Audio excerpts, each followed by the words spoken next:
All right, I'll call a meeting to order at 7 o'clock, and we do have the minutes from January 5th, 2021. Is there a motion to approve? I'd move to approve the minutes of January 5th, 2021 with any amendments or additions thereto. Second. And seconded by Ted. Page 1.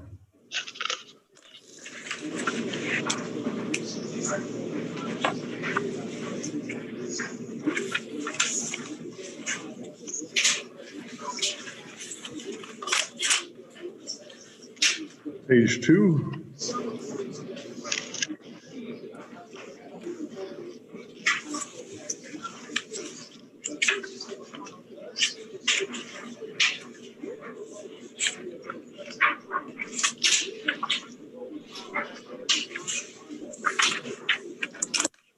And page 3.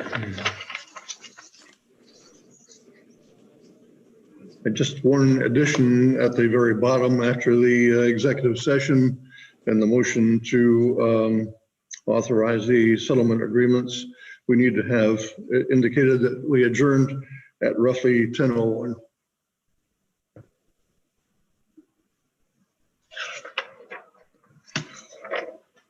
If there are no other corrections, then all those in favor of approving the minutes of January 5th, 2021, raise your hand. 1, 2, 3, 4, and Joy, you're abstaining. Good. Okay. We'll move on then to public comment. Eric, is there anyone out there that wishes to make any public comment that you know of? Just asking the chat now, Terry. I saw a couple people just logged in. Okay. Let's give it a moment to see if anyone would like to make a public comment. Sure.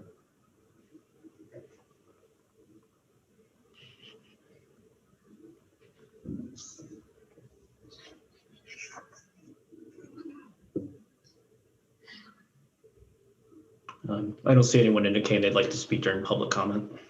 Okay. Then we'll move on to item number 4. That's the retail cannabis town meeting article. And last week under public comment, Tim Fair introduced the subject of putting something on the ballot or on the warning for ballot purposes for the town meeting. And is Tim ready to talk a little bit about that? Yep, Terry, I'll get him connected as a panelist here, and also let the board know we also have our planning director, Matt Belanger.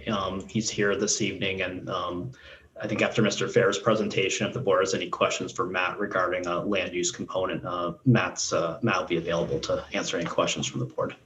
Good, okay. Mr. Fair connected right now.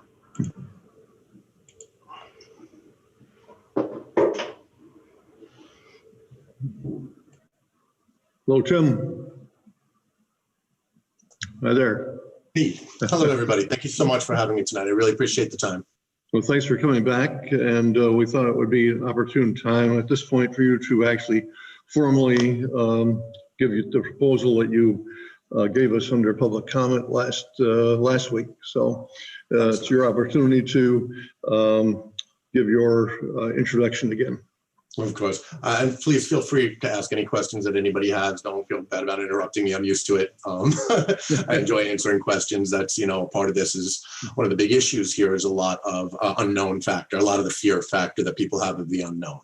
I know you guys are very busy. I know there's a long agenda tonight, and I'm not going to keep you long here. I've really kind of whittled this down to just a few minutes. I'm not, really into arguing the pros and cons of legalized cannabis. I think people can go down that rabbit hole and spend hours. The reality is that the legislature has legalized cannabis. We are now in the process of establishing a legal marketplace. What that's going to look like, Vermont is unique in our laws. The 1 license limit will keep corporations out. Any business operating on the economy scale are not going to be interested in 1 single dispensary license. But your average entrepreneur is. And that's the way Vermont has crafted our system, is to try to keep out corporate interests and keep this locally owned. Our clients are almost exclusively local, small mom and pop entrepreneurs. Williston has a unique opportunity here with retail cannabis. Now, you're going to hear a lot of fear, a lot of scary stories about addicts and crime. And None of that has actually fleshed out to be true in legal adult use jurisdictions. There are some issues, though, that communities have found with introducing adult use dispensaries, primarily traffic congestion, parking, and encroachment upon residential areas, schools, parks, where people just simply don't want this type of thing. I want to remind everybody also, alcohol is a more addictive and dangerous intoxicant, and there's a liquor store in the middle of Hannaford. So proximity to day-to-day operations isn't something that I think needs to be concerned about seriously, but traffic, congestion, and encroachment on residential areas is. We have an area in Williston, the big box zoning districts. Big box retail is on its way out. I think everybody knows that. This is this is reality in terms of what Williston's going to be looking at. I've been living here now about 1.5 years, almost 2 years. I'm going to be buying a house here. I love this town, I really do. And there's a lot of opportunities here. We have an area where we could place cannabis retail that is near the expressway, that we don't have to worry about traffic congestion because the traffic studies have already been done. We don't have to worry about parking because there are hundreds, if not more, parking spots in the areas. We don't have to worry about encroachment upon parks or schools because there's already a retail area. And there's a retail area that over the next few years, we're going to see revenues decline from. How many packages did you guys get from Amazon this past year? I lost count in the month of December alone.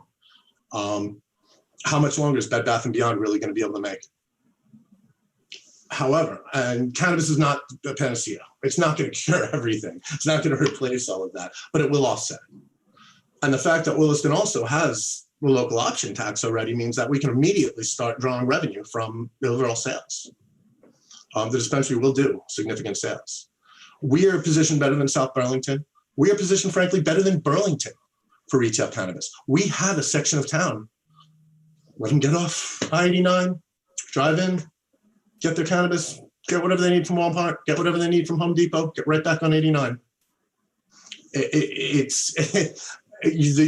In terms of overall pluses and minuses, this town in particular is so uniquely situated to be able to maximize revenue, maximize the positive aspects of cannabis retail while absolutely minimizing the drawbacks. You're not on Church Street where there's a large pedestrian population walking back and forth, where we have, like downtown Burlington, where there could potentially be undesirable elements. You've got an area that's basically accessible by vehicle only, where you can place it. You've got law enforcement in the area for shoplifting violations, for all the retail, patrols. So you've got law enforcement there already. There's no schools. There's no parks.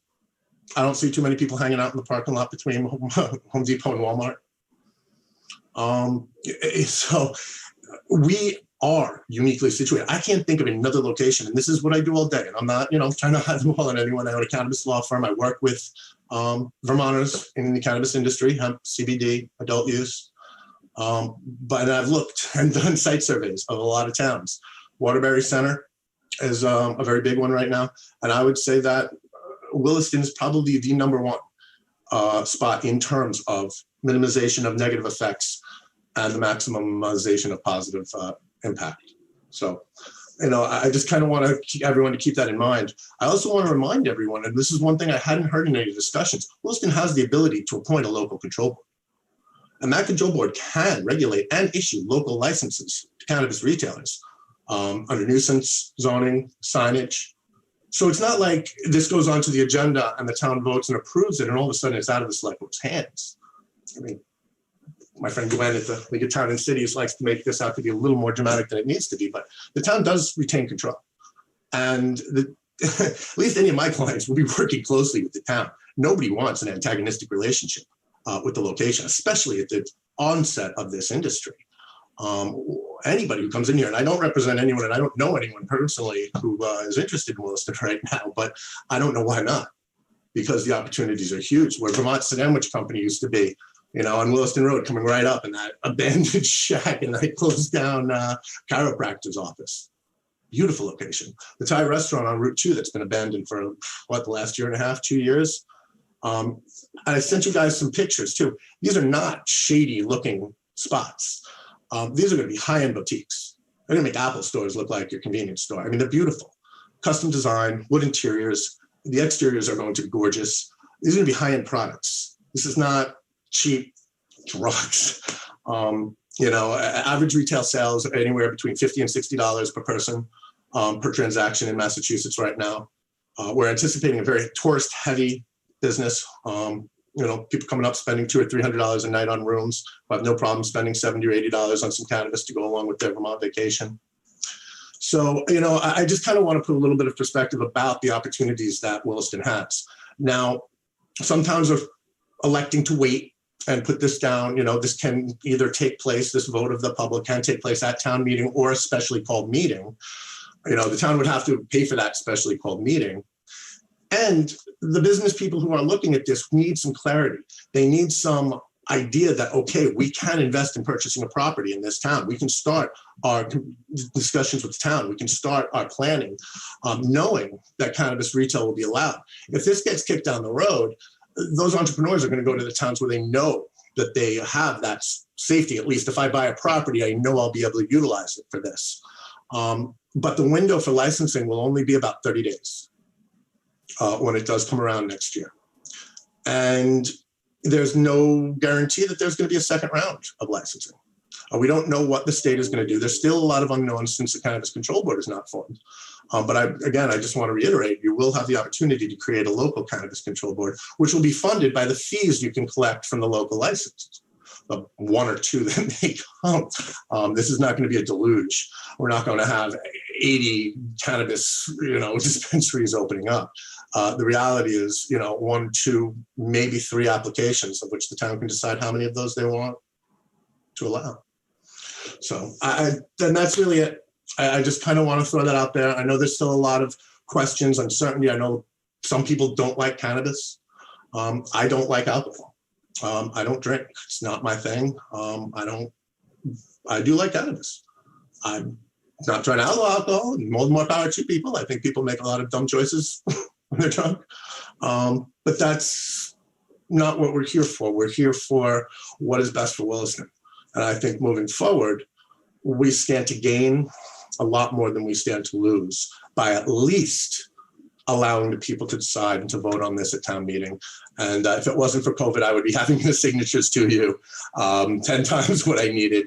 Because of the COVID health crisis, I would ask that the council elect to waive the signature petition requirement and allow this to go on the agenda for a vote of the people. And if the population says no, well, then the population says no.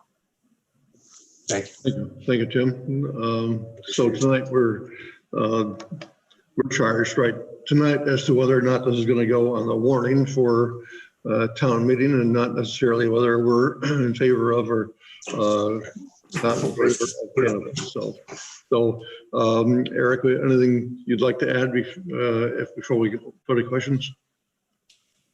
Not at this time, Terry.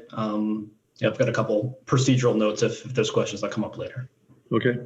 Well, thank you so much for your time and the consideration, everyone. I really appreciate it. Thanks. Before you go, any questions from the board for Tim? Yeah, Jeff. Okay. So Tim, hi, Jeff Ferris here. You made a point already about ability to buy alcohol in Williston already, that it's a more addictive and dangerous drug. I would point out the other aspect about it is we can probably buy it in Williston at convenience store from 6 in the morning till 11 at night if we need it. I don't know how appropriate it is to make this comment, but I also know we have 4 pharmacies in Williston, which some by prescription, you can get some pretty dangerous drugs there. So my point is the selling of drugs is been happening in Williston for years. I got 2 questions. The first is, do you have any thoughts? What's in it for Williston? And by what's in it from Williston, I'm primarily meaning from a local options tax perspective. Do you have any thoughts on what we would be looking at in terms of increased revenue? I don't. And that's because it's impossible to say what the average sales are. Yeah. One of the, and that leads a little bit into my second question, which is my concern, and you point this out in your letter, how it's controversial. People have strong opinions. My sense is that there's, three groups of people in Williston: those who strongly oppose it, and no way you're going to convince them that they should vote for it; those who strongly favor it, and probably there's no way you're going to convince them to vote against it; and then there's going to be some middle ground folks. They may be. I suspect cannabis is a type thing where nobody sits there and goes, 6 of one, half dozen of the other. But there are people who would be convinced by having one way or the other, by having good information about cannabis, what it means, as you said, the liabilities, some of the mistruths that are out there. And my question is, if we want the vote to be as, and I don't know what the right word is, I'm going to use the word accurate, it's not really the right word. We want people to make as informed decision as possible when they're voting on this. And my question is between now and March, is there really the opportunity for voters to get informed? I think that's limited by the individual voter. I think people who want to be informed have that opportunity. They can get online. And like anything these days, you're going to find propaganda. You're going to find the biased information from pro. You're going to find biased information from against. You're going to try to parse through everything and come to a decision that makes the most sense to you. I think people are going to vote their conscience. I think people are going to vote their experience. Okay. I think people who've consumed cannabis have a different perception from people who have never consumed it. I think people who care about it will take the time to do the research to see. And ultimately, I'm still not seeing where the downside is. We have not, we've got now 33% of Americans live in a legal adult use jurisdiction at this point in time, with the onset of New Jersey. And with New York, Pennsylvania, and most likely Florida also legalizing adult use, cannabis within the next few years, we're going to have over half of Americans living in an adult use jurisdiction. We know what happens. We can look. Colorado's had legal adult use for 5 years. There are some good things. There are some bad things, and I think most of the things you find online in the research you do are going to try to emphasize one or the other. And it takes an intelligent voter to parse through that information and come to that decision. Maybe they can do it in a week. Maybe they can do it in a month. Maybe they can never do it. And I'm sorry, and this is more general questions. I don't mean, Tim, you don't have to be the only one to answer these. Should I be concerned that the vote, whichever way it goes, may not have been an informed vote? I think you can say that about any issue ever. I would say people are going to be more informed about this than, say, the effects of a tax incremental financing project that's going on, or what a $6 million bond could potentially impact.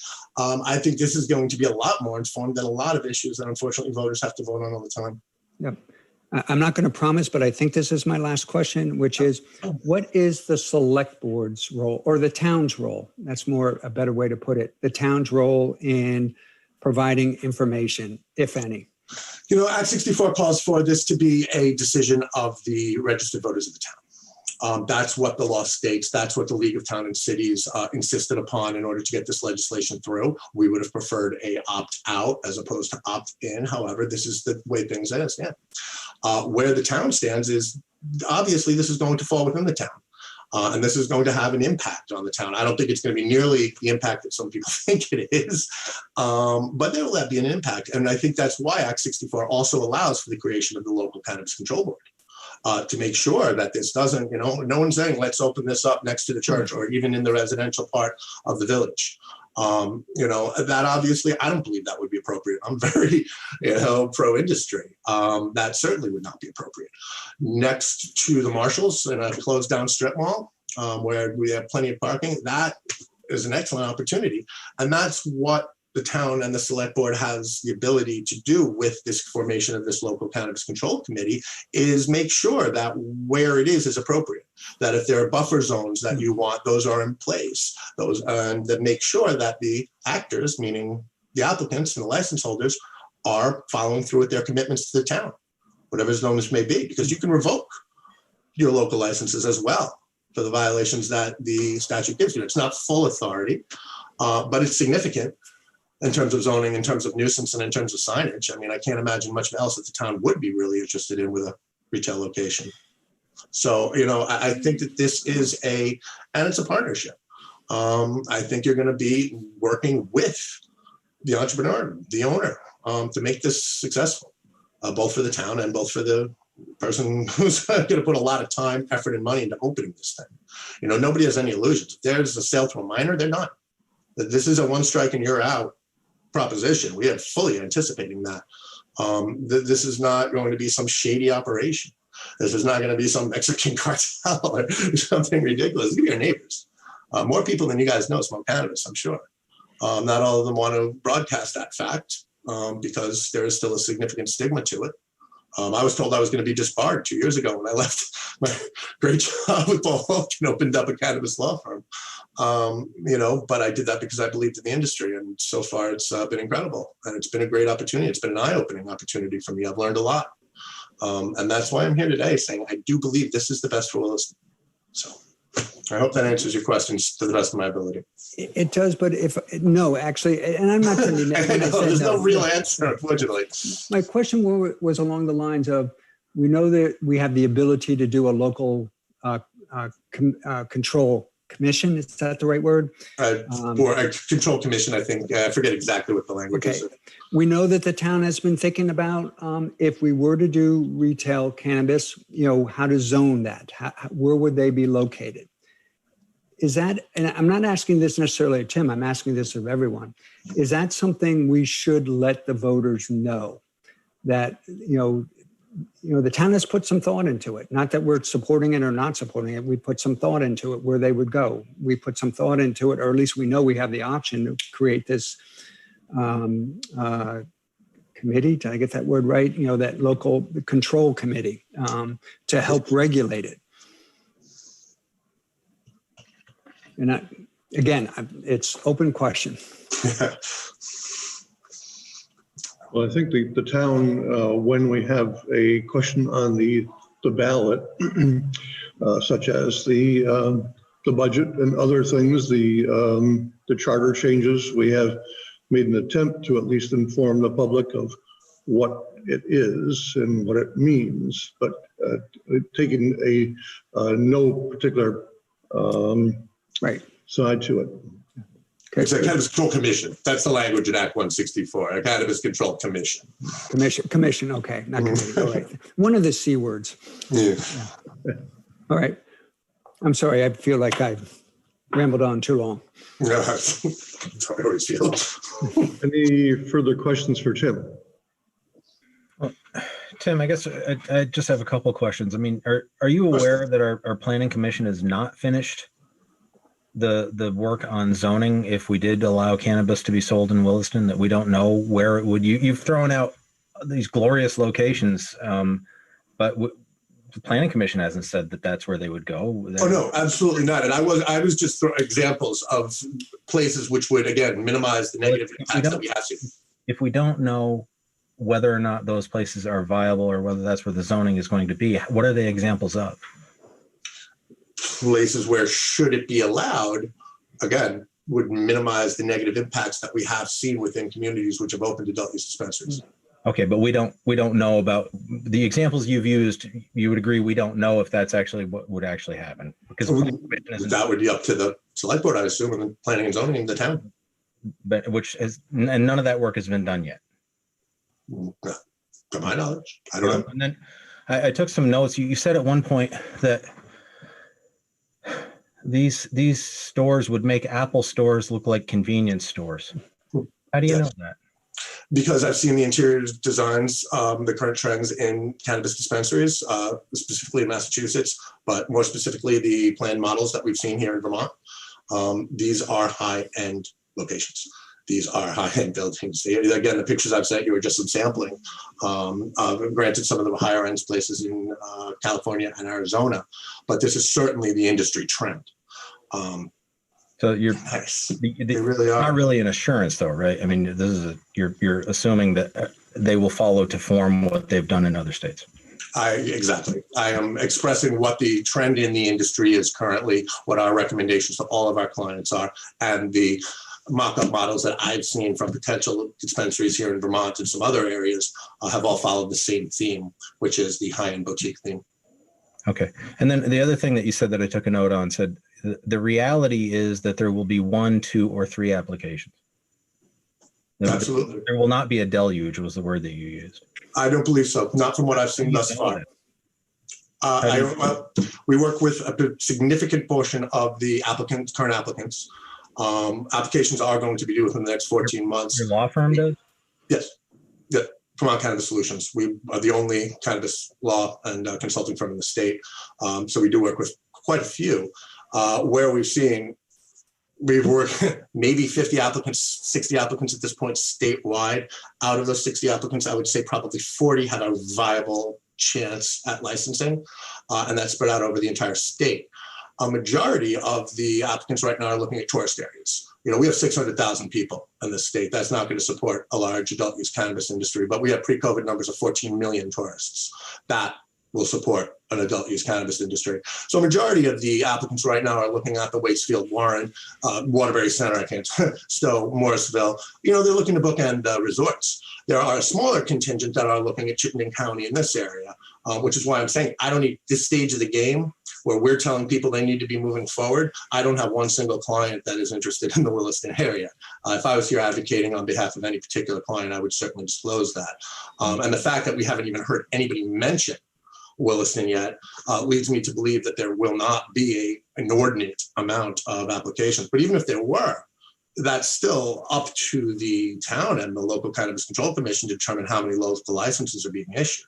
Still have the authority to say we're not going to oversaturate Williston. We're going to only allow 2. We're going to allow 3. We're going to parse and using a metric select the best.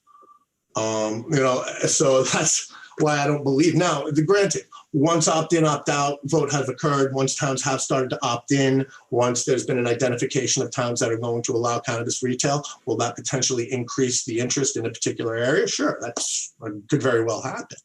But regardless, if it's 10 or if it's 100 or if it's 2, it doesn't really change the reality that the town has the opportunity to select how many are going to be here. It's not going to be a free-for-all. So are you saying that the law allows us to just reject a cannabis operation if we opt in? The select board is allowed to do that just because we feel there are already too many in town? Under what we have, I mean, you can read. Is that true or is that false? I don't think it's as black or white as an issue as that Selectman Kenny. It does give the Cannabis Control Board the authority to issue licenses which are necessary. It does not say the board must issue every license for every application. And the board does have, or the Cannabis Control Commission does have the opportunity to limit those licenses and to regulate based on zoning, nuisance, and signage. So if there was the town to zone cannabis retail in a very one specific area, that's the town's prerogative.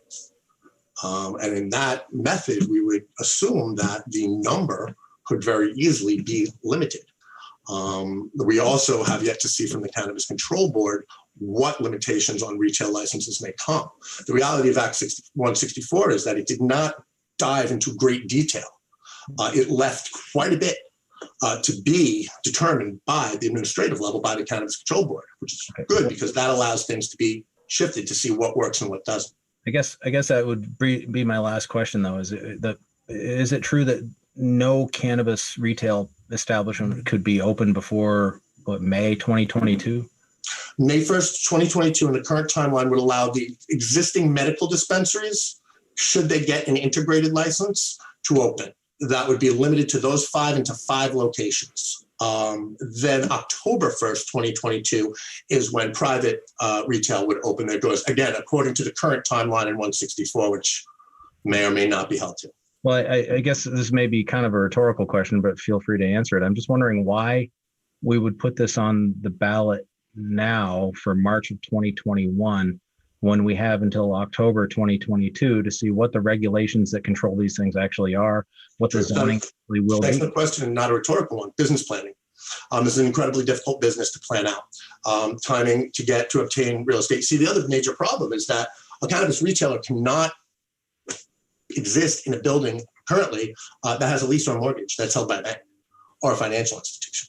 And that will pose a significant challenge. Even in, what I have proposed is a drawback there, because until the Safe Banking Act passes, which may now have some opportunity with the current winds in Georgia, but until that passes, banks will not allow cannabis sales in a building they hold a security interest in. So real estate is an incredibly difficult problem right now. This is why I really like that one spot sandwich company. It needs to be owned outright. In order to do that, companies, they need to get a plan together. They need to have a security plan together. They need to have a traffic evaluation done. There's a lot of work in this industry that does need to happen, especially for retail. And when we're going to have a 30-day window of licensing, by the time those license applications are ready, prepared by the Cannabis Control Board at the state level, our clients, we're going to have our clients day one prepared. We want their business plan. We want acquiescence with the town. We want everything, all our T's crossed and I's dotted. That does not leave us a whole heck of a lot of time. So if we have to wait another year, sure, we could call a special meeting in October and deal with this, or we could even put it on town meeting for March 2022. But at that point, we'll miss the boat. Those licenses, anybody who's trying to get in then, who doesn't know whether or not they'll even be able to open their doors in a town, is going to be so far behind the other applicants, they have no chance at a license. They'll have to wait for a theoretical second round of licensing, which may or may not happen. So are you saying that we have to weigh the business planning concerns with what the town voters know now? And that would be that we don't know what the regulations are going to be. We don't know what the zoning is going to be. We don't know that kind of stuff. And that given that, there's certainly going to be a little bit of a leap of faith. We have to make a leap of faith. A little bit, not much. Again, I'm not seeing a whole dramatic drawbacks. It's not like we're going to see Nick popping up in the village. There's a lot of opportunities here to make sure that doesn't happen. I don't think anybody wants that to happen. We're not going to be dealing with corporate entities. We're going to be dealing with normal Vermonters who are going to be involved in opening these businesses, again, because of the one license limit. But there would be nothing legally to stop them from doing that, true? Zoning? We don't have the zoning. But you will. We don't right now. No, that's true. Okay, and listen, my questions have been, maybe they've even approached being sharp. You and I go way back in court. I don't take it personally at all. Believe me, it's a lot less sharp than I usually get at my presentation. Okay, thanks, Tim. That's all I have. Of course. Any further questions for Tim? Tim, quick, do you believe there is a liability if we were to either, let's do scenario one, we put it on the ballot hypothetically, we put it on the ballot for March 2021, it gets voted down. The will of the voters, informed or not, votes it down. How difficult would it be to get it back on a ballot? Just call another meeting.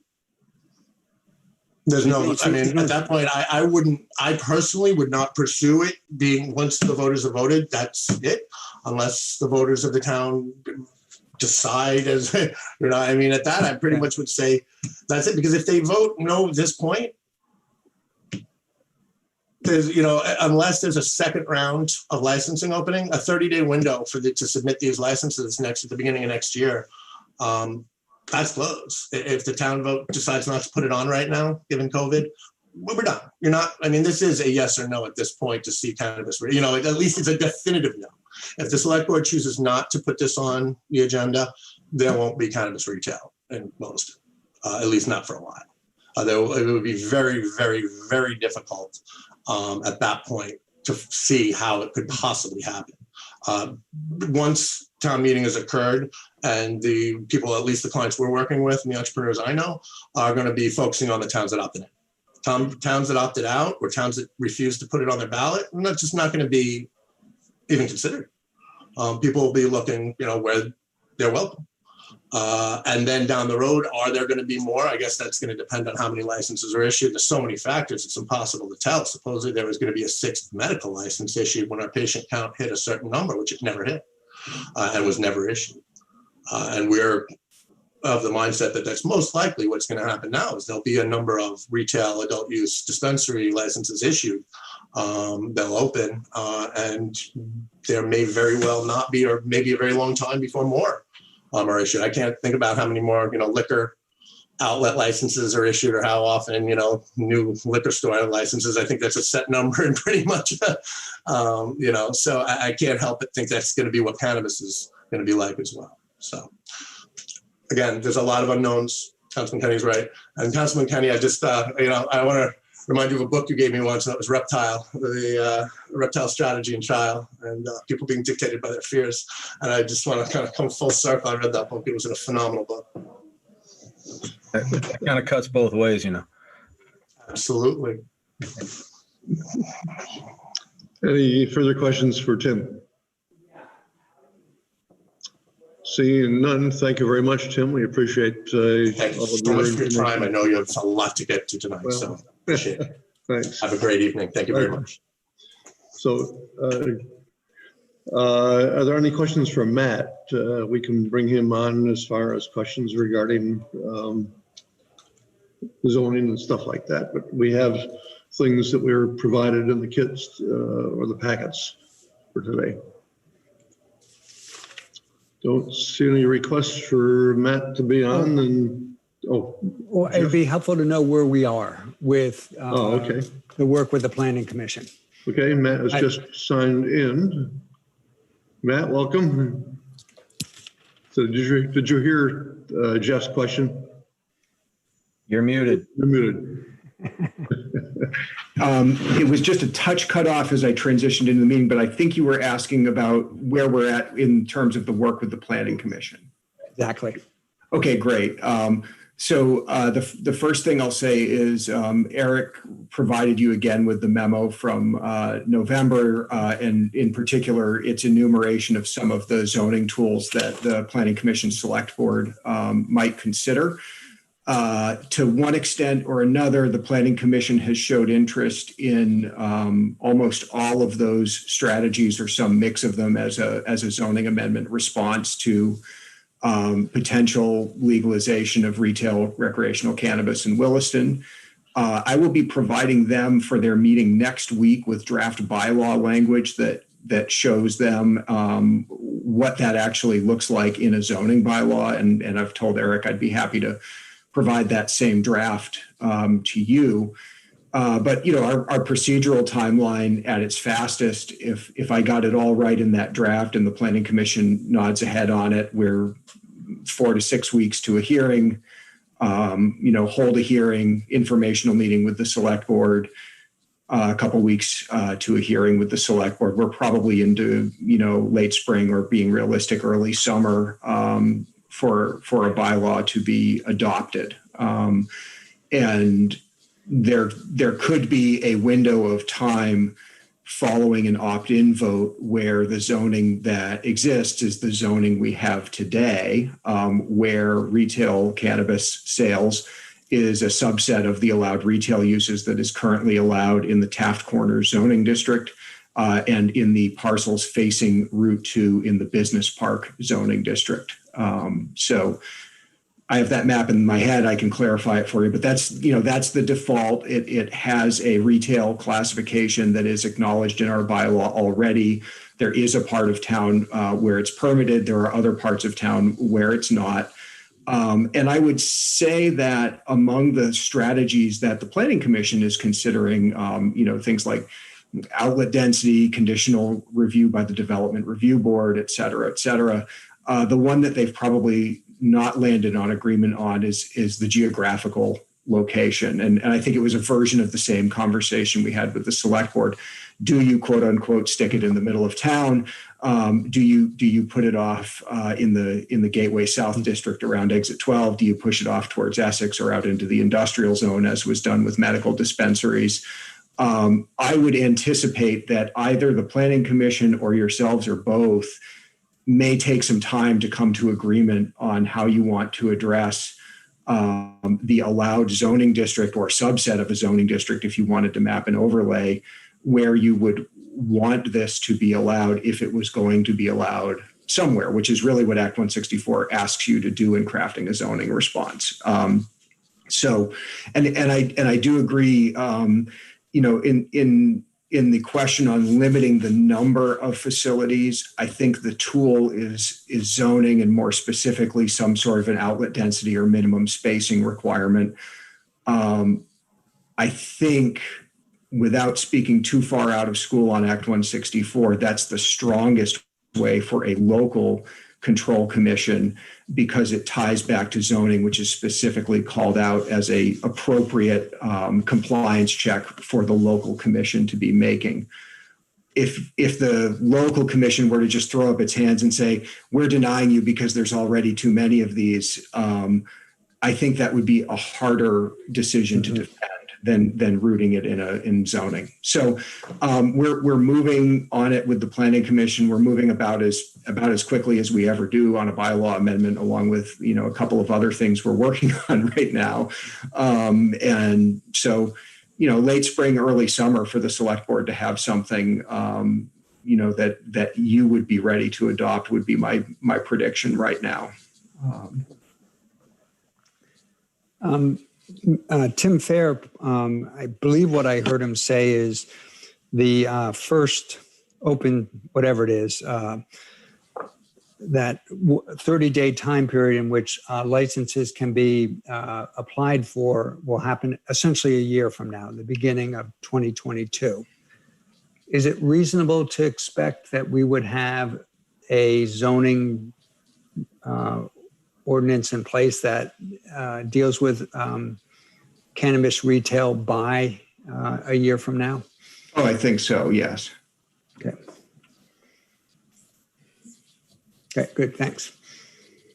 That depends largely on you all coming to agreement on it, Jeff. But yes, I get that, but it's more. Yeah, I think you would have something in place, well before a year from now. Yeah, it's not unreasonable to expect that would happen. Yeah. No. Okay, good. I'm good. Any other questions for Matt?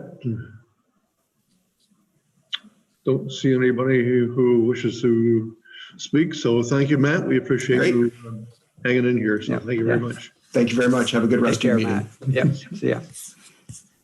So Eric, you had some procedural things to comment on. Yeah, just more of a context of the request here. So the select board, this request is coming before the select board as the select board controls the town meeting warning. There's not a formal petition that's been made, and the state hasn't waived any petition requirements during COVID.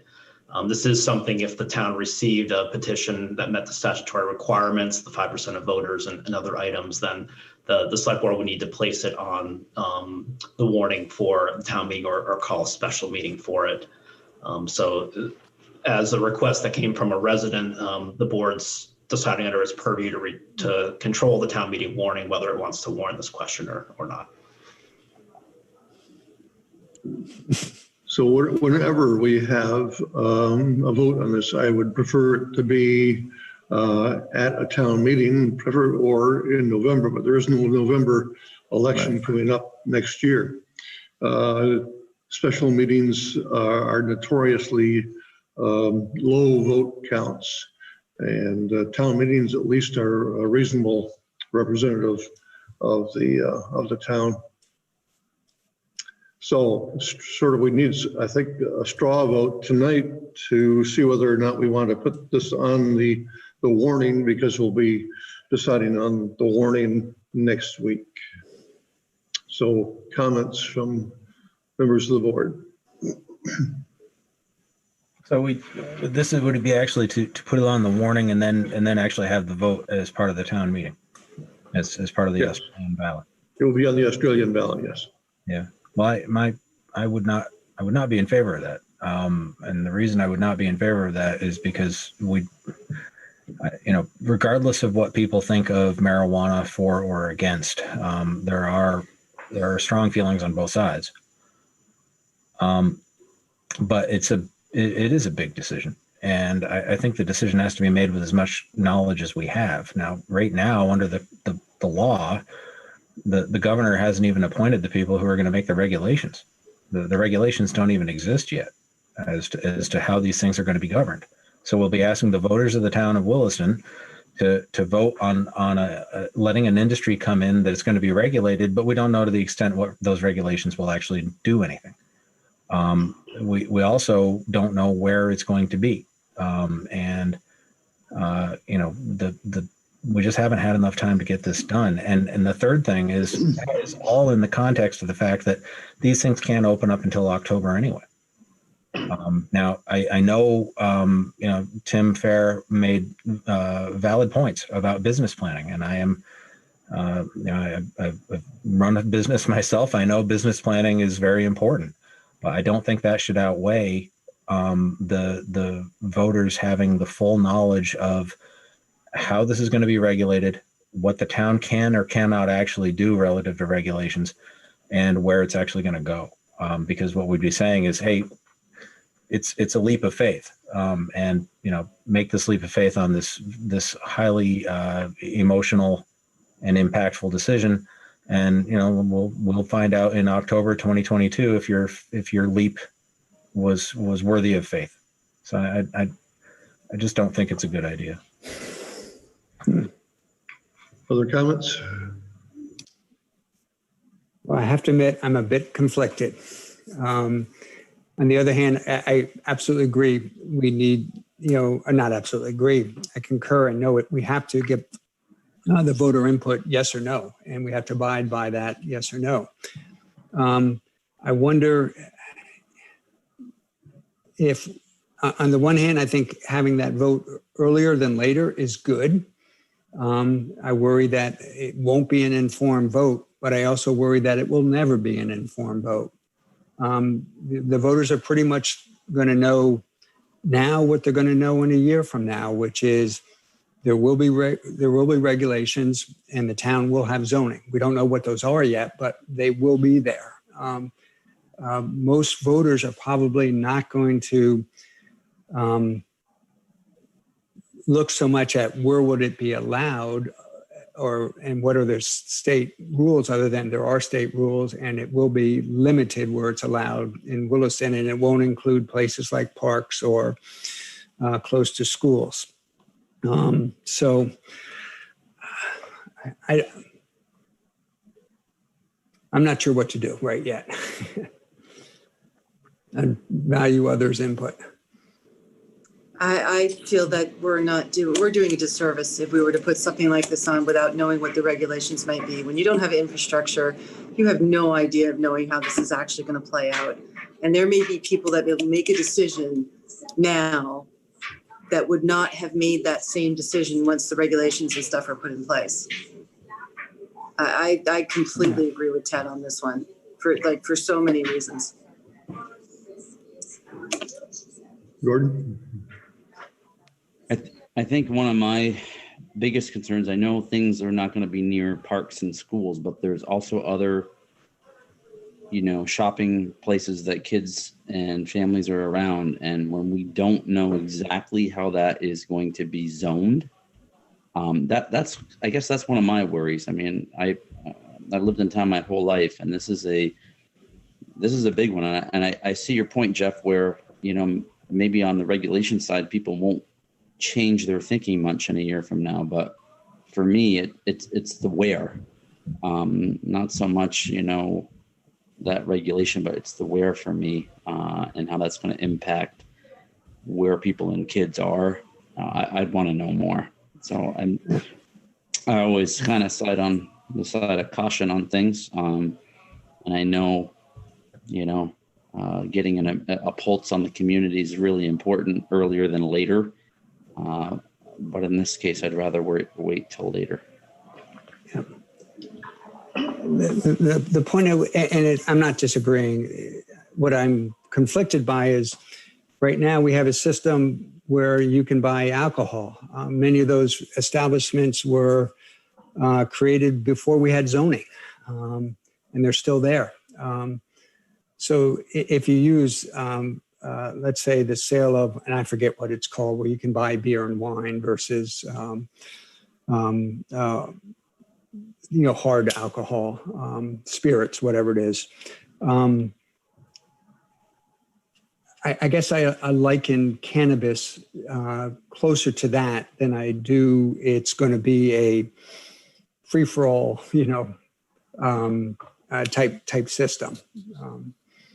I guess part of what I'm trying to figure out is what should I be afraid of? And I'm not coming to, a lot. We are not going to regulate this any less than we're going to regulate other, I guess, addictive, dangerous substances such as alcohol.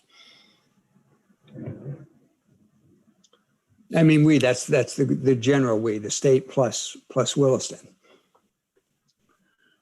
So I think that you have, right now, we probably have people who are violently opposed to the sale. There are people who are greatly in favor of it.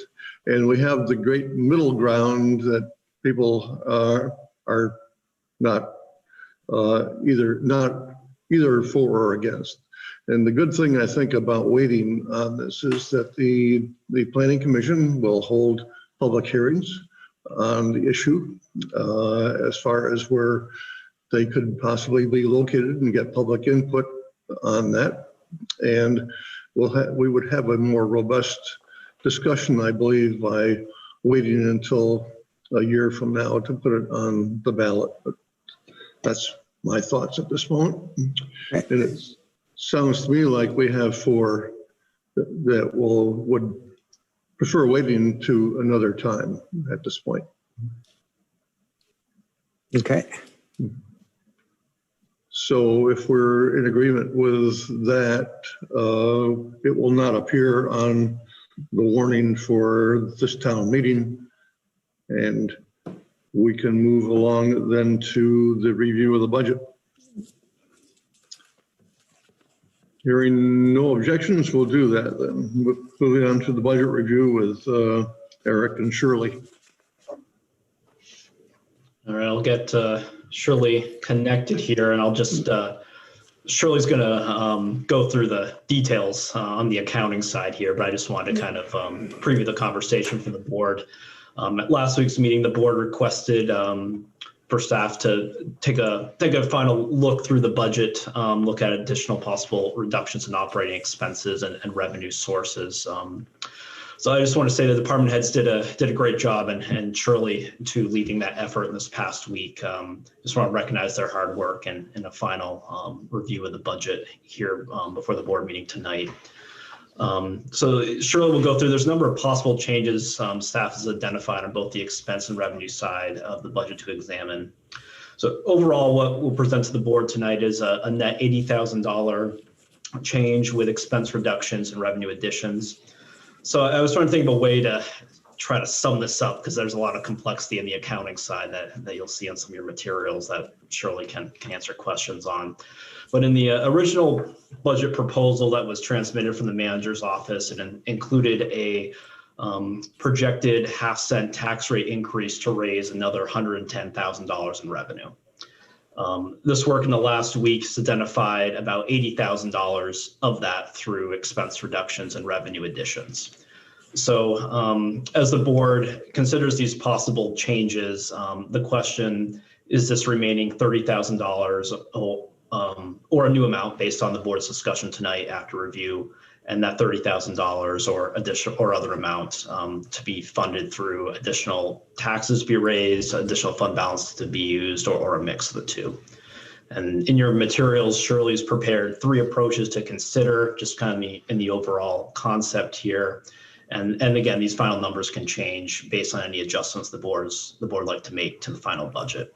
And just from a numbers standpoint, this latest budget draft reflects a $90,000 reduction from the FY21 expense budget, or about a 0.77% reduction. So I think I'll turn it over to Shirley unless the board has any questions for me as we get started here. Look, Eric, the 30,000 you mentioned, where I'm just confused by what that number is. Sure, in terms of, so trying to think of that, we were going to raise $110,000 potentially with a projected half-cent tax rate increase. And then of that 110, the possible changes presented tonight will cover 80,000 of that to offset that proportion of the $110,000 that was originally proposed with a potential tax rate increase. Okay. So what's remaining is $30,000 based on these possible budget changes proposal from staff. Okay. I think I understand. Okay, just one way to think about it, trying to remove a lot of the accounting piece of it as well. Well, I can turn over to Shirley. Hello. Hey, Shirley. I'm going to start by just reviewing the memo. Actually, I'm going to start by having a confession here that I found two mistakes in the work. Uh-oh, here we go. Everybody sit down. First of all, our FY21 tax rate is actually 0.2750, not 2749. And in the schedule that shows the FY21 operating budget, our original proposal, and then the options, in the very first column, the FY21, the total expenses should be the 11 million. I had a formula error, so hold on. Let me just get to the last page. There should be 11,671,210. So revenues and expenses match each other. So with those corrections, so at our meeting last week, part of a discussion was about the Chittenden County Public Safety Board and funding that $34,000, and the board agreed to fund that. And the conversation last week was we were going to use unassigned fund balance to fund that. So that was essentially $35,000 we didn't have to look for. But so that's in this budget and used fund balance. And when we get to that, the report page with all the columns, I'll point that out to you. Also, as discussed last week, there's this looks a little more complicated because the host town fund and the cemetery operating budget need to be part of the general fund budget. They are not separate funds. They're part of what the town does as the town services. So we had to step back and bring in the revenues from a cemetery fund, the revenues that we get from host town revenues, and then include the related expenses within the general fund budget. So it's making it look a little more confusing because we want those in this budget. So when we get to FY22, our accounting is correct.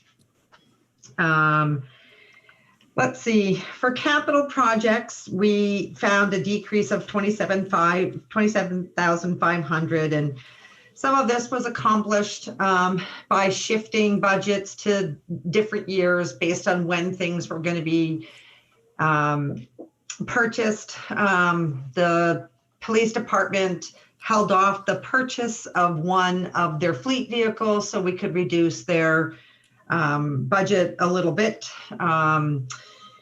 And let's see, and then we made a small reduction in the fire department to its turnout gear. So that was the majority of that 27.5 that we found. In regards, we had a full-time recreation coordinator that was set to begin in the FY21 budget half a year. And because of COVID, we put off that position. Now we've put off, and so in the FY22 budget to begin, we had the position starting in January. We're now deferring that to the middle of May, hoping that we're past COVID. Todd has time to hire someone, bring them in prior to programs starting in June. So that amounted to $23,510 cut. We reviewed fire call wages with chief, and the budget was $75,000, and we moved it down to $60,000. FY20 actuals were $45,000, just actually under $45,000. December year-to-date this year was only $15,000, and they do have 4 new recruits, and they're going to try some different ways to attract on-call fire personnel. So we moved the budget down by $15,000, and Chief thought that was a good place to be. So that was a big part of the savings. We talked about the sidewalk bond last week as well. The sidewalk bond fund is a separate fund. So we need to, again, this is an accounting change. We need to show the 100% of the transfer as a transfer in.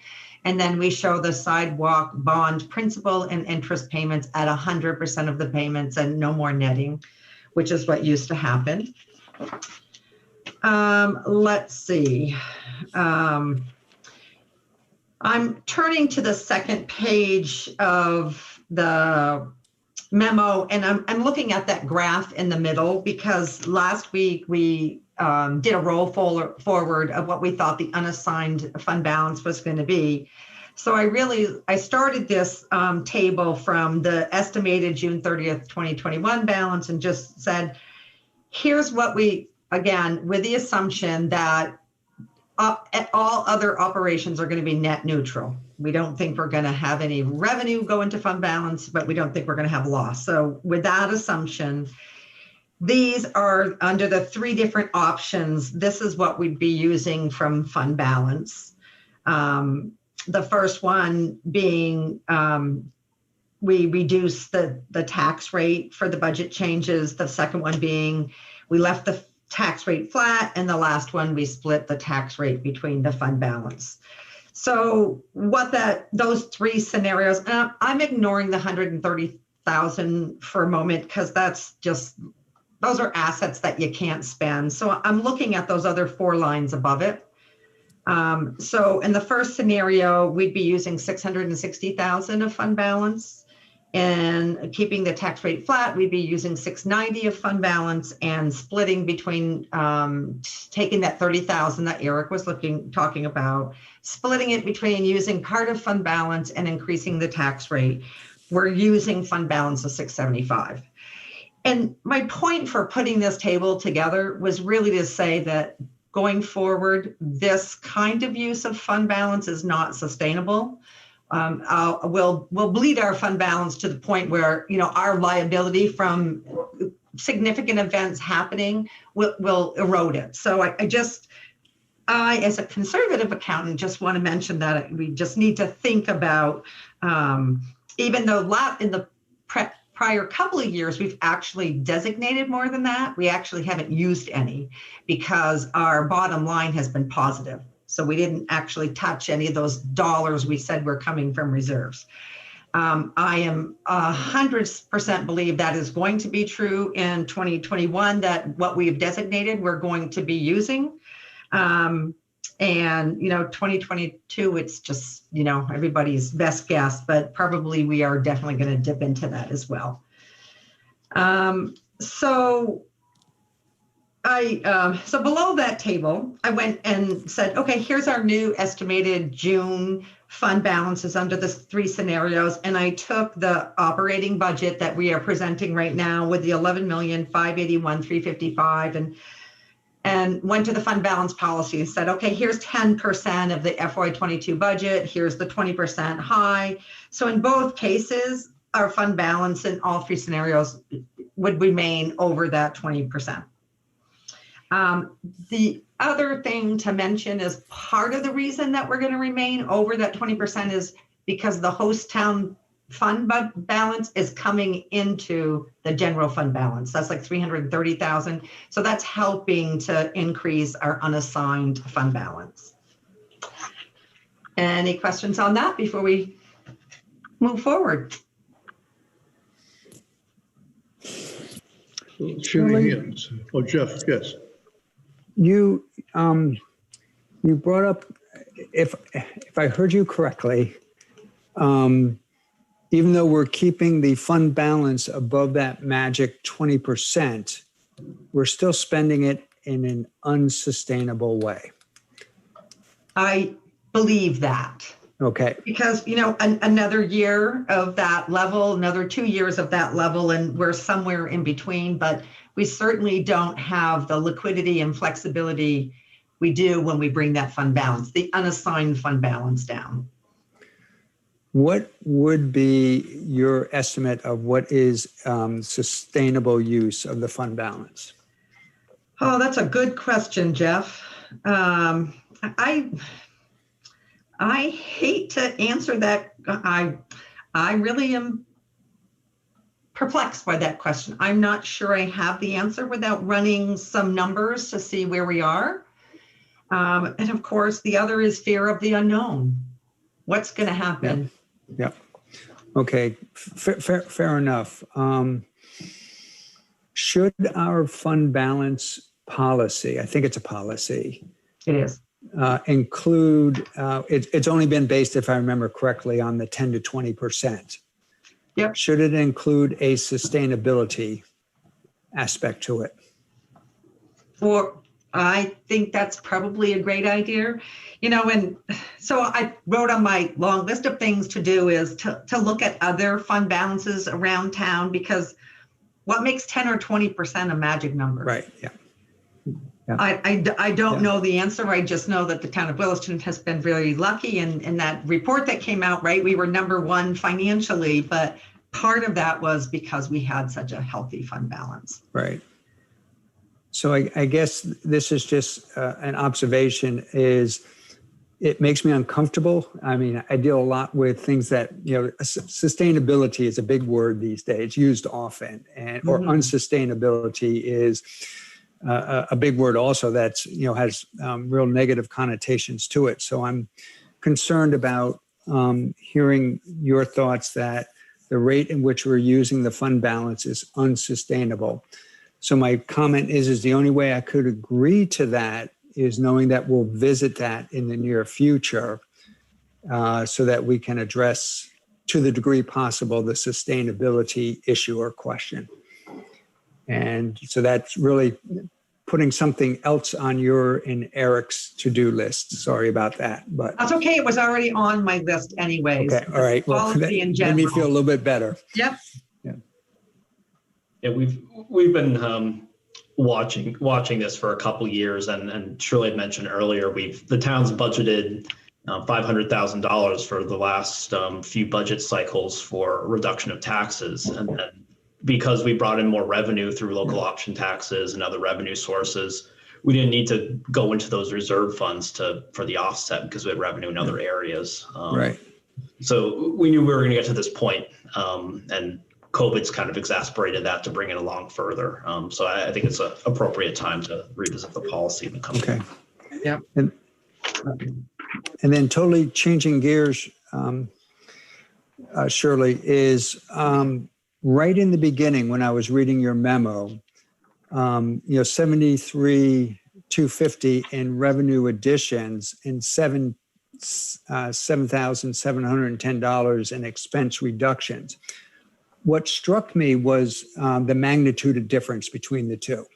Me too. And I guess my question is what does that mean, or why, or what should I think about that? So Jeff, I think what I wanted to do was the spreadsheet that has the many columns. I think looking at that, it will help to make those numbers more meaningful as to how we got there. Because you can see it by line. Eric and I were talking about, so your next, one of your documents is the typically what you get is, here's a list of revenue changes and here's a list of expenditure reductions. And there's so many of them, it's sort of hard to see it. So seeing it in the other spreadsheet is a little bit easier for me visually anyways, to look by a line item, and then I can talk about them a little bit there. Yeah. So a couple of the, I'm not going to talk about the revenue, your sheet with the revenue changes, but I wanted to highlight a couple of the possible budget changes that we came up with for expenditure reductions, because these have been important in the past, but it's, we looked at everything. Thank you, Eric. So one of them being the Lake Iroquois Association. There's currently 15,000 in the budget, and that would bring this down to 10,000. Actually, let me look at that again. Yeah, 15, and that would bring it down to 10,000. The FY21 budget has 15,000, and prior to that, we were 5,000. So it's FY21 is a big jump, and it's kind of bringing it back down. The Okay. affordable, yep. No, I'm sorry. I was just saying, okay, I see. So the Affordable Housing Trust, that one in FY19, we funded 15,000 of that, which is basically that and some interest that sits in there. The budget from, for full disclosure, and in case you don't remember, the budget for FY21 we cut because we were looking to be able to reduce our expenses to match our revenue decline. So the original FY20 budget was 20,000, and so we're decreasing it to 15,000. So there's the 5,000 that we saw there, or that we're recommending, proposing. Let's see. I talked about some of the capital projects. I talked about the full-time additional recreation coordinator. Some of these are smaller. So let's see. You see the cemetery, we're getting rid of the subsidy, and instead I'm bringing back in all of the operating expenses. But on the revenue side, you see me also bringing in, you know, the lot sales, the memorial garden sales. So the net position of the cemetery is really zero. And on that one, could we spend a little bit of time? Sure. Hopefully be quick. So I'm on the page where it's expenditure changes.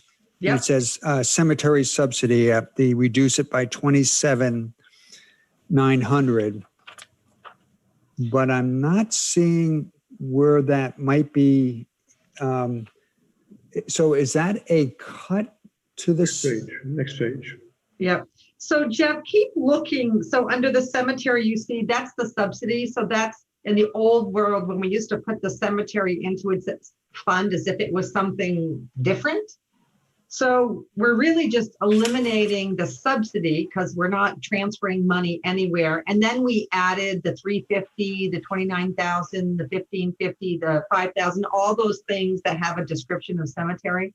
Right. Those are the actual cemetery expense items. So we're going to create a department called the cemetery, and all of those will sit in there. So the net of the minus 27,900 all the way down to the 2,000 is $8,100.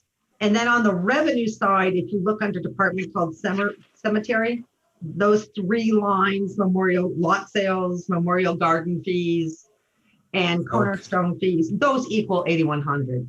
So the cemetery is net neutral in this budget. Okay. I apologize. That was hard for me to, I mean, not your explaining right now, before, hard for me to follow. Okay. That's no apology necessary. So, but I do have a question about the cemetery, the proposal to make it into a department. Yep. Making it into a department has me a little bit concerned in terms of what does that mean? And particularly in terms of the budget, in terms of additional cost, or are there none? There are none. Okay. So basically we just move. So, and I should say it's very confusing because within the cemetery fund that exists now, it's actually was three pieces kind of lumped together. So there was the real operations of the cemetery, which is, you know, mowing the cemetery lawns and selling lots. And then within there, we've had some donated money just for East Cemetery capital purposes. And then we have a true endowment. So there were a few things mixed in that fund. So we're trying to take the things that are operating part of the normal operations of the town and put them back in the general fund where they belong. Okay. And will this have any impact on the cemetery commission? Only that I'll have to send them the cemetery fund, which will have this, we call it the Azeltine Fund. That's the fund that is donations that are meant for East Cemetery capital projects. So I'll have to send them the cemetery fund, and then I'll just send them a budget report from the cemetery department. So they'll get the same information just in two reports instead of one. Okay. Okay. All right. Good.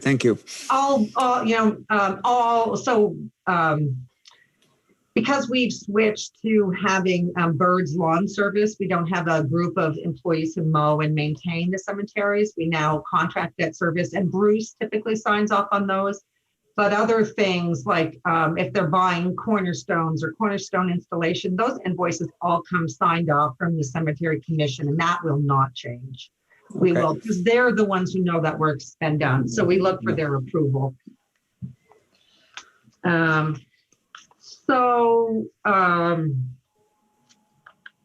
If I'd like to now walk over to the multi-column spreadsheet. Okay, actually one, and it's a sticky one. Yep. I may not be, it's not a popular thing to talk, not popular, that's not the word. It's a little bit hard. That's the word I'm looking for to talk about. I had forgotten that we are creating a new position in this budget, which is the full-time recreation coordinator. Last week, we had a discussion about the energy coordinator. And we just, at least on a straw vote, we decided not to include the energy coordinator. I guess my question is, and if people are like, hey, we made a decision, we're not going to, discuss it anymore, that's fine. But my question, I guess, is, and I'm questioning is, given we're going to create a position, what is the more important, for lack of better words, or the least, I don't want to say one's more important than the other. Well, I guess actually maybe I do. I take that back. Are we comfortable making the decision the recreation coordinator is more important to hire now than the energy coordinator? Does it make a difference to you that position was actually approved in the FY21 budget? Okay, there you go. Yeah, so that was because of COVID. That was one of the cost savings because Todd can't create more programs. He's got no way to hold them with any spacing. So basically it made sense to defer that one and try again. Based on the request back then was that. Yeah. So looking for more programming and him being a one-person shop. And I don't doubt that it's an important position. I didn't mean it that way. I know you didn't.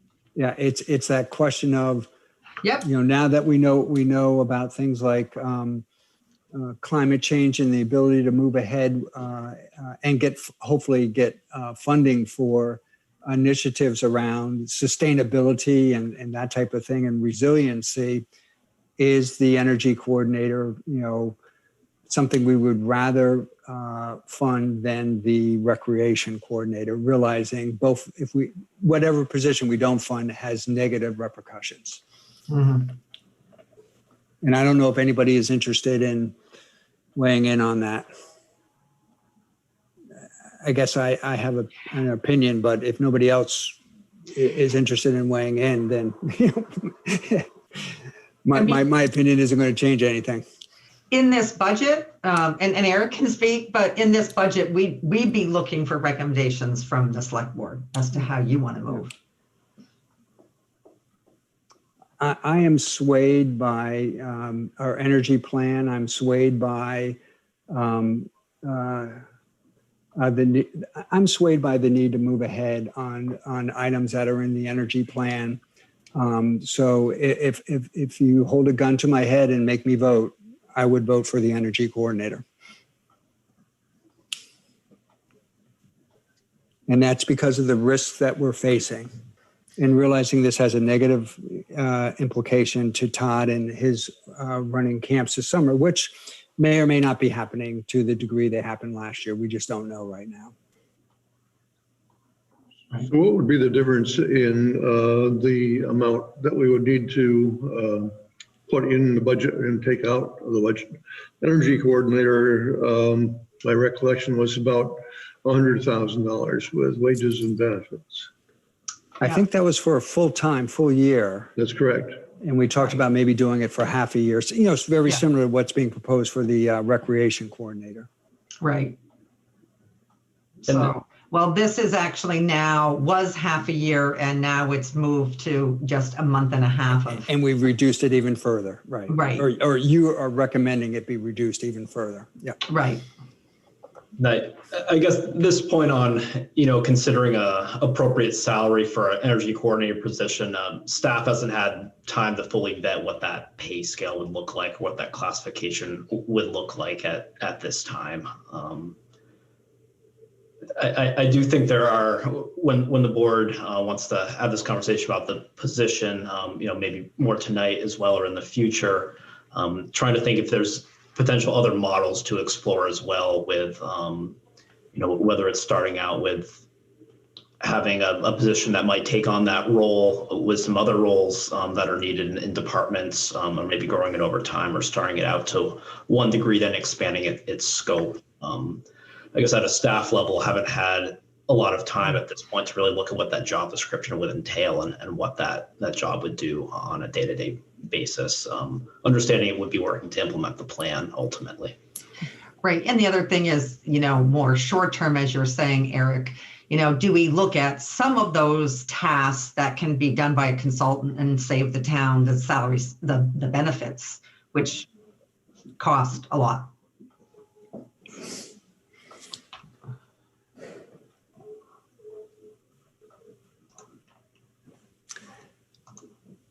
Other questions for Shirley?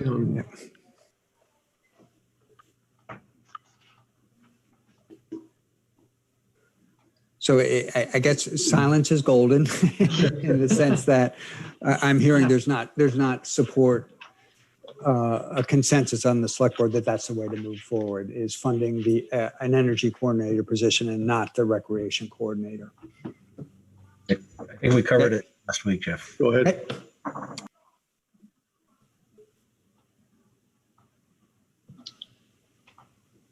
I don't think there's any support for that proposal. So yeah. Eventually tonight we need to agree or not agree on the expenditure changes and the revenue changes and which of the proposals of the three proposals are favored so we can have staff have a budget ready for us for next week. Okay. So if you want to go to the report with a lot of columns, I'm not going through every page of this, but yeah, thank you, Eric. Oh, it worked. All right. I see the green outlines. So that means I'm doing something right here for me. Yeah. So, Jeff, how did we get so much more revenue? So so I have mine printed a little different than yours, so I'm going to have to look at the screen here. But so if you zoom down a little bit, Eric, you'll see that we have the host town fees. Go down farther, Eric, still, please. You'll see the host town fees, the compost fees, the MRF fees. That's the revenue coming in. And again, we get rid of that host town fund because those revenues are unrestricted revenues of the town. Yep. The other changes, the transfer in the 45,000 for the traffic impact fund, again, that's just grossing it up and grossing up the expenses there. You'll see that large minus 355,000. That's getting rid of the old. We transferred this money out. It was a flip-flop between the host town fund and the operating budget. That's now gone because we don't need that anymore. Those dollars are within the budget.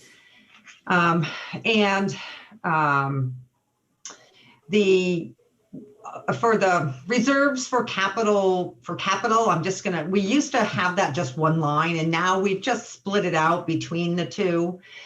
So if you look at the changes column, one's a decrease of 43 and one's an increase of 43. That's just us splitting the line items to make it much more clear about what's a capital project and what's a capital equipment project. So those things are what creates the bigger increase in the revenue than expenses. But The reason the expenses decreases look so small, Jeff, is, Eric, can you go down a couple pages? Go back up one. Let's see. I'm sorry. No, go up back up a little bit more. I want the debt service page. So here is the 33,000 increase and the 11,000 increase. That's the offset to the 45,000 we just saw a minute ago. That's just bringing up the sidewalk bond principal and interest to their gross amounts with the revenue to offset that. I'm just going to look at the big items here. So Eric, if you go down to the outside services section. So in here, we have the 34,000 for the CCPSA. That's been included with the budget. Below that, you'll see the 5,000 decrease for Lake Iroquois. A small increase for the Chittenden County tax because we got the actual invoice or their budget showing us what that's going to be. Again, the change column reflects the 5,000 decrease for the Affordable Housing Trust. Let's see. If you want to go down to fire, maybe, Eric. Just a couple. So here in fire, the 2,000 increase for administrative is the deputy chief position has been filled and the salary was a little bit more than we projected. So that's just increasing the salary. The computer applications and development, that's an increase of 3, but they took it out of their training budget because they forgot to budget a piece of software. The equipment maintenance chief looked at that again, made a $5,000 decrease to it, looking at actuals from the prior years and thought there was some room in there to decrease that a little bit. You'll see the 15,000 decrease to on-call wages we talked about to bring that number down closer to what is probably more realistic. And then why don't you go down another page, Eric? Police, there's the 3,000 decrease in training as the offset to the computer apps that I just talked about.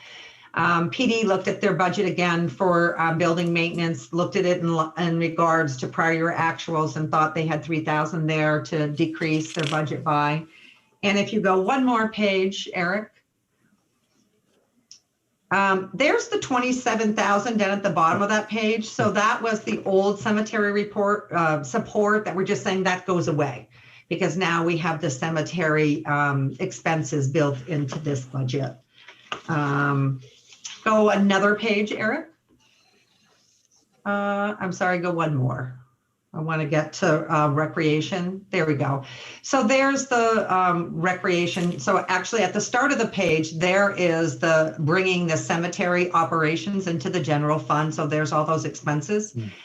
And for Parks and Rec, there is the decrease of the wages and the benefits, moving that person to begin to be in the FY22 budget for a month and a half versus 6 months. Okay. In that, so now, Eric, can I ask you a favor to go to the bottom of the revenue page? So I'm going to have him jump back up to the top. There you go.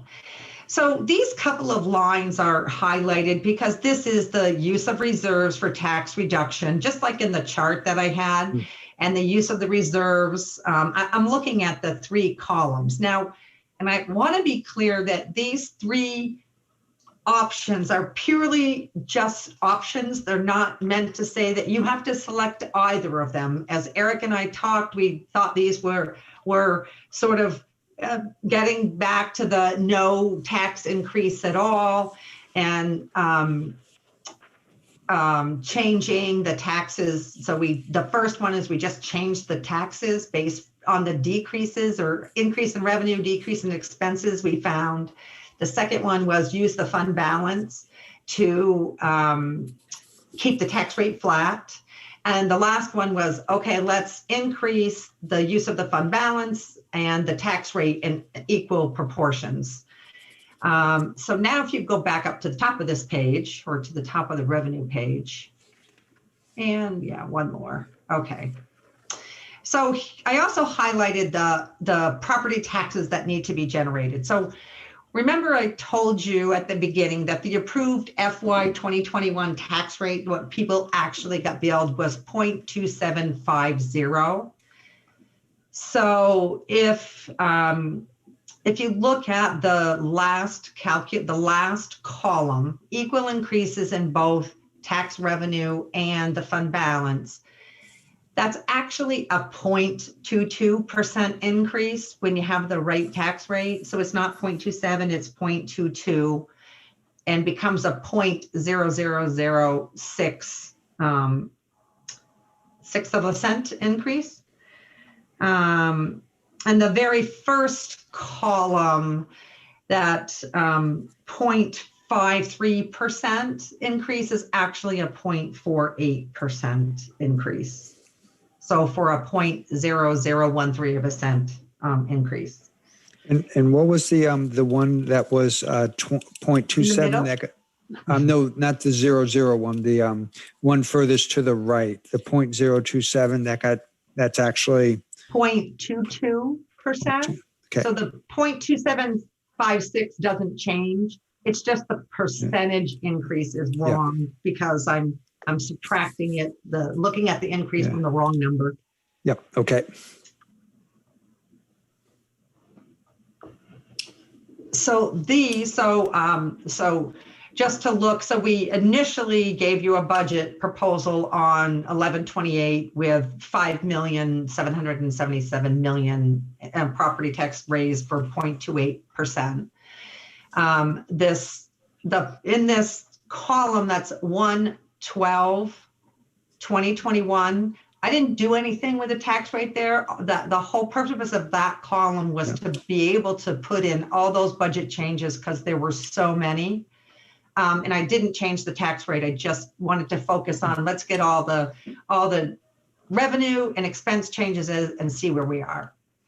So the taxes reduced for the budget changes. So that $5,696,000, that number is truly just taking the 80,000 in savings that we came up with and reducing the property tax revenue by that number. And that's how we got to the 0.2763 with a 0.48% increase. And in all three scenarios, of course, the expenses are staying the same at $11,581,355. So down from the FY21 approved budget, which was our goal to be less. Okay. So in the scenario of equal increases in both, like I said previously, we increased the property tax revenue by $15,000 and the reserves from fund balance, from unassigned fund balance by $15,000, so that we could get the total revenue to equal the total expenses. Yeah. Do you have questions for me? Which is better? Which of the three is better? You know what I'm going to say. Well, okay. You want my honest opinion? Yes. Sure. Okay. So I know that you were looking for no increase in tax revenue, but I would have to say I disagree with that, because in reality, all of our costs are going up. Nothing is staying flat. And what I would, and we talked about this last week a little bit. So if our fund balance declines more than we would like it to, we'll not be able to rely on those, reserves for tax from the fund balance, because it won't be there. So I would not want to have a tax rate that all of a sudden jumps up a couple cents because we don't have that fund balance there. So that's my conservative side talking. So I like the last scenario the best, with just under 0.25% increase, but a small increase. Okay. My most conservative side would say I'd go with the first column, but that's a little bit more of an increase than we were looking for. Okay. And just to remind the board, this is our projection based upon the factors we plugged into this budget. One of the most significant being a grand list growth as flat for next year. So if the board approves to warn to raise through the property tax levy when the board goes to set the tax rate in June, we'll take what we know from the assessor's office at that time, and that could shift things on the actual rate as the grand list is set. Yeah. So it's time at this point to give an impression on which of the three scenarios you're most comfortable with, and we can go and produce a budget next week that will reflect that, so we can vote on it. Shirley, can I ask if we did use the fund balance so that there was no property tax rate increase this year, we would still be within the select board's policy of what that should be, right? We will. Yep. And how close to the bottom would we be? We wouldn't be close to the bottom. We're still slightly above the 20% ceiling. Okay. All right. Okay. If I can just jump in, I would, given the economic circumstances that we are in, and the fact that the fund balance is what it is, I actually would be in favor of using it to keep the property tax rate flat relative to last year. I don't think this it's a public policy argument or decision for me. Yep. The numbers obviously are important. You can't do anything without them, but they're good enough so that we can make this allowance this year. And I think that we should make it this year. I do think it's, a lot of people have not been immediately affected by the pandemic and the recession that happened because of it, but a lot of people have. I'm lucky. I have a government job in the Attorney General's office, and nobody's told me that my position is being cut. But a lot of people have had their positions cut, and a lot of people are in a lot of economic uncertainty. And I think it would be good for the economy. I think it would be good for the town, and I think, and we can afford it. As you folks all know, I've never been one to, use the fund balance like a drunken sailor. I still come back to that stinging rebuke in 1988 of Ronald Reagan complaining about Democrats. I can't imagine he was talking about me, of course. When he said that they spend money like drunken, I'd say they spend money like drunken sailors, but that would be insulting to drunken sailors. Drunken sailors spend their own money. Anyway, I'm not in favor of spending down the fund balance just to do it. But I think the economic situation, the situation we face as a town, I think would justify it this year. So that's my 2 cents. Thanks. Looking for other input because we need to make a decision. I'm basically going to concur, but with a little bit more dire. I have a feeling when we start looking at the sustainability of the fund balance, we're going to be in for a bit of a rude awakening.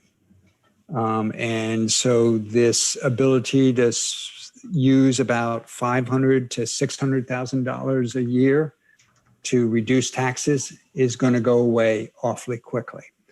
So that concerns me. But when I look at the numbers that are thrown out, we're planning on using between $560 and $590, $1,000 of the fund balance. That's not a big difference between the three amounts. So that's why I'm okay with the 590. But I do think when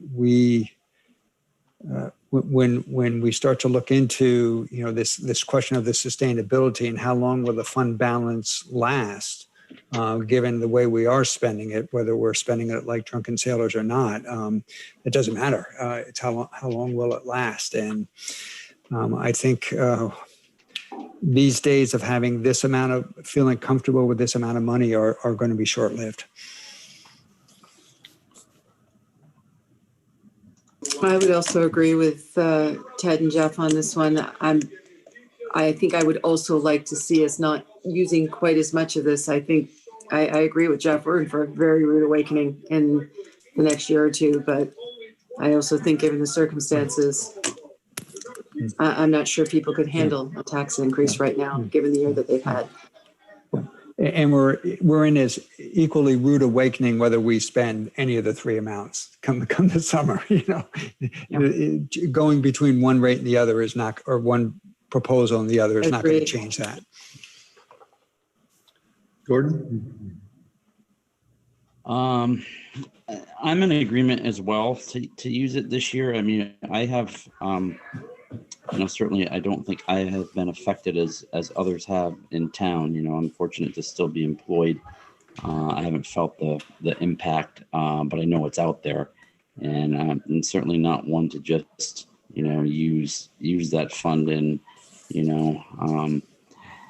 a way that we're gonna. I think you're right, Jeff. I do think down the road it's gonna bite us, and it's gonna bite us quickly. But it is a pandemic. This is a unprecedented time that we're in right now, and I think we're lucky that we do have that reserve to at least use it one time, and hopefully things get brighter down the road. That's a big hope, but I'd be in favor of it as well. Thank you. And I concur with everything that's been said at this point. We certainly do need to take a look at the fund balance in the coming year, but this is an exceptional year, just as it was in 2008, and hopefully we get past 2022 better than we hoped for, but at least we can give the taxpayers a break this year. So we have unanimity on that. And I think can I make one correction, Terry? So while you were talking, I brought up my spreadsheet. So as you look at it, I went back and I played with the property taxes to get it to your middle scenario, no tax rate increase. Yep. I just want to know, just so the numbers will tie out nicely, the total revenue raised will be $3,000 higher. So it'll be $5,669,389, and then the fund balance will be $3,000 less. And that'll be exactly the same tax rate we have now, the 0.2750. You'll have that for us next week. Just, I wanted to make that correct because we wanted to keep it the same as FY21, which is 2750. So little tweak there, but. Yep, and that's our projected rate, Shirley, and what we'll have on the warning, we have to warn the budget bottom line and the amount to raise by taxes. So the raise by tax number will be an important one too. Yeah. Good, thank you. I think we've done the budget review for tonight. So next to the last item is the town meeting warning, and Eric, have a few minutes to explain that. Sure, and I'll try to get this up on my screen here. I think it will work. Here we go. And just last on the budget, I want to thank the board for all the work over the last couple of months here. I know it takes a lot of review and time to get to this point every year, and what staff is going to do. Shirley and I will give a final look over everything just to make sure all the numbers are correct. We're pretty confident with them at this point, but a double and triple check is always a good, Yeah. good measure. We'll do that this week, and you'll see that final number in your proposed motions for the meeting next Tuesday. So pulling up the draft warning. So I distributed this on Friday, and I sent this version I've got on the screen now this afternoon. I got a review from the town attorney, Bob Fletcher, with a couple changes. Most are minor. You'll see these red lines. Really, the major change in this draft, not a surprise with COVID not being able to gather at the Central School Auditorium like we usually do. So in lieu of that, for the board to consider is holding this public information hearing over Zoom instead. And the town can't conduct any formal town meeting business virtually. So it would accomplish holding our public information hearing virtually, which is allowed. But some of the articles I looked that were voted from the floor, we would need to have those as articles on the Australian ballot. So those are reflected in Article 1 and 2 in this draft. Dates for taxes to be paid to the town treasurer and accepting the report of the town officials in the town report. And from there, you'll see those gaping holes in Article 3 will be filled in by next week after tonight's discussion. And then local elections rounding out the warning.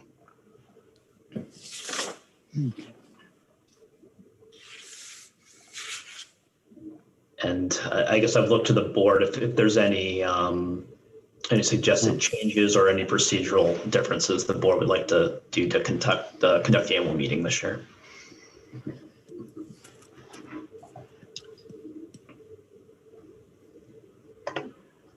It would be helpful to see what the legislature might pass between now and next week on H48, which deals with town meetings. I'm not sure there's any language in there that would affect us, but it's a possibility. Okay. We'll stop and keep an eye on that this week, Terry. Hey, Eric, question for you. So I am looking at the capital and equipment fund budget just for FY22, and we have the possible fire roof. We were going to borrow 100,000 and the ambulance replacement. Do we have to have those on the warning? No, that wouldn't be a bonded article. Surely it would be a short-term borrowing measure, which the okay. Yep. For the bank note. Yep. Any other comments or questions that you have that the board has? If not, we'll go on to manager's report. No, don't know much this evening. I believe I put in my written report last week, just thinking about scheduling. Usually around this time of year, we plan for our legislative breakfast. Fortunately, if we want to hold it this year, we can't have the breakfast part, at least the breakfast that we can provide, but we could still hold something over Zoom with our delegation and the select board to discuss the issues in Montpelier this year.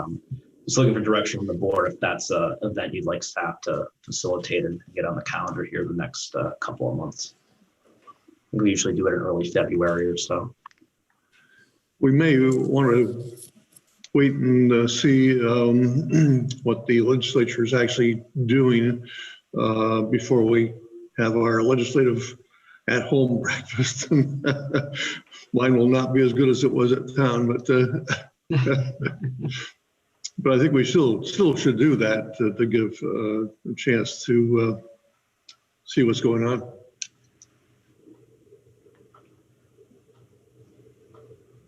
Other comments? I agree. I'm frankly not all that enthusiastic to do a replacement to it, but if there's something that's workable, fine. But if we can wait and see what the legislature is going to do, and then I'd say let's not make a decision tonight. Sure, I'll keep an eye on it, and certainly there's flexibility when and if to hold it. So I'll come back for the board once we'll know a little bit more once we get into the session. Good. That's all I have for my report this evening, Terry. And under other business, Eric, did you get results from the board members regarding the town report dedication. Yep, I heard back from 3 board members, and the 3 members I heard from all have the same recommendation for the dedication. I know if you haven't gotten back to me, feel free to send a note as well, but I guess seeing how 3 board members concur, I'll take that as a consensus for what we're gonna do to move ahead here, unless there's any objection with that approach. Sounds good. Okay. Any, well, I sent out a draft of the select board report to all of you and asking you by Friday to get back to me with either your okie dokie or revisions that you may request. And I'd be happy to do that. And Sarah will be happy to get that early next week. So thank you. And any other business that we need to talk about tonight? Hearing none. We will now be adjourned until next Tuesday. All right. Bye, everybody. Yeah, good night, everyone. Good night.